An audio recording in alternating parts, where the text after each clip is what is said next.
ക്യാൻസറിനെതിരെ പൊരുതാനായി Calicut city service സഹകരണ ബാങ്കും MVR cancer സെന്ററും സംയുക്തമായി അവതരിപ്പിക്കുന്ന ക്യാൻസർ ചികിത്സാ സഹായ പദ്ധതിയാണ് മാസ് കെയർ. വാർത്തകൾ തുടരുന്നു. സ്ഥാപനം അടച്ചുപൂട്ടിയിട്ടും ഒപ്പം തൊഴിൽ ചെയ്തവരെ ചേർത്ത് പിടിച്ച് ഒരു കൂട്ടായ്മ. അവർ എല്ലാ വർഷവും ഒരു ദിവസം ഒത്തുചേരുന്നു. മാവൂർ ഗ്വാളിയോർ റയോൺസിലെ മുൻ ജീവനക്കാരാണ് ഈ സവിശേഷതയോടെ ഒത്തുകൂടുന്നത്. സംഗമം ജീവനക്കാരൻ കൂടിയായിരുന്ന മുൻ MLA പുരുഷൻ കടലുണ്ടി ഉദ്ഘാടനം ചെയ്തു. 2 പതിറ്റാണ്ട് പിന്നിട്ടു ഒരു ജനതയുടെ വികസന സ്വപ്നങ്ങൾ നെയ്തെടുത്ത മാവൂർ ഗ്വാളിയോർ റയോൺസ് അടച്ചുപൂട്ടിയിട്ട്.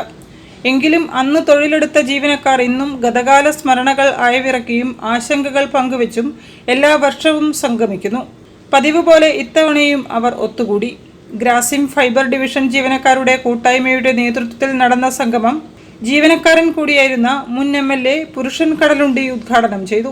നമ്മൾ പ്രക്ഷോഭ സമരത്തിലേക്ക് അങ്ങ് പോകുമ്പോൾ പറയും ഞങ്ങളവിടെ തുടങ്ങാൻ തുടങ്ങും. ഇത്രയും പ്രദേശം അവിടുത്തെ എല്ലാ അനുഭവങ്ങളും അനുഭവിച്ചുകൊണ്ടിരിക്കുന്ന ബിർളയെ ഒന്നുകിൽ അവർ ഇത് ഏറ്റെടുത്ത് നടത്തുക അല്ലെങ്കിൽ സർക്കാരിലേക്ക് കൊടുക്കുക. പക്ഷെ ഇപ്പോഴും നമുക്ക് അതിൻ്റെ മധുര സ്മരണകൾ ഏറ്റവും നന്നായി ആസ്വദിക്കുന്ന ഒരാളാണ്. മറീന റെസിഡൻസിയിലെ ഹാളിൽ ഒരു പകൽ മുഴുവൻ അവർ ഓർമ്മകളിൽ മുഴുകി. കരുതലായി എന്നും കൂട്ടായ്മ ഉണ്ടാകുമെന്ന് ട്രസ്റ്റ് അംഗം P. ആലിക്കോയ പറഞ്ഞു.